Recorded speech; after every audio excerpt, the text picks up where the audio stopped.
Welcome back to my YouTube channel. Today I am going to start subject verb agreement, one of the very important topic for all the competitive exams.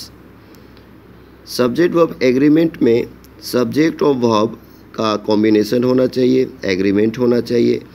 As the title says, title के अनुसार हम समझ रहे हैं कि subject verb में जो agreement होता है तभी सेंटेंस हमारा करेक्ट होता है।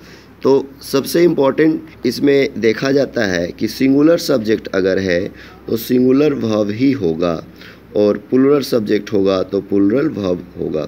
तो सिंगुलर सब्जेक्ट और सिंगुलर वर्ब को पहचानना ज़रूरी होता है। सबसे पहले अगर आप सिंगुलर सब्जेक्ट और सिंगुलर वर्ब को समझ गए तो आपका सेंटेंस करेक्ट होगा।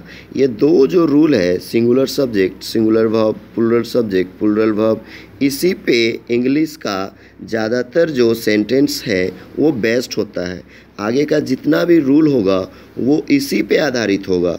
इसलिए हम कहेंगे कि अगर आप singular subject singular verb, plural subject plural verb, अगर ये चीज़ अगर आप समझ गए तो समझिए कि इंग्लिश ग्रामर का जो सेंटेंसेस होगा वो ज़्यादातर आपके करेक्ट होंगे। इसी पे बेस्ड होता है ज़्यादातर रूल्स, यानी आप कह सकते हैं एक तरह का फाउंडेशन ये है। अगर अच्छा है, फाउंडेशन अच्छा है, तो बाकी सब आगे अच्छा ही होगा। तो सिंगुलर सब्जेक्ट को पहचानने का एक सिंपल सा रूल है, आप इसको इस तरह से याद कर सकते हैं। ही, सी, इट और कोई भी जो नेमिंग वर्ड है वो सारा सिंगुलर फॉर्म में होता है। और अगर हम सिंगुलर वर्ब की बात करते हैं तो इज, वाज, हैज, डज, ये सिंगुलर में आता है। इस कन्फ्यूजन होता है डू और डज में। तो ये याद रखना है कि डज जो है वो सिंगुलर फॉर्म होता है और वर्ब का जो एस और ईएस फॉर्म होता है वो होता है सिंगुलर। ये अगर याद रहेगा तो सेंटेंस हमारा करेक्ट होगा।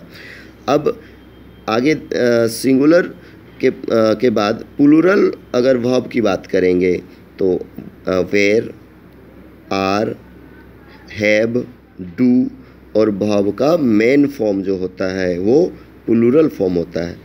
यानी प्लूरल वर्ब के सब्जेक्ट के साथ प्लूरल वर्ब हमें लगाना चाहिए और सिंगुलर सब्जेक्ट के साथ सिंगुलर वर्ब लगाना चाहिए।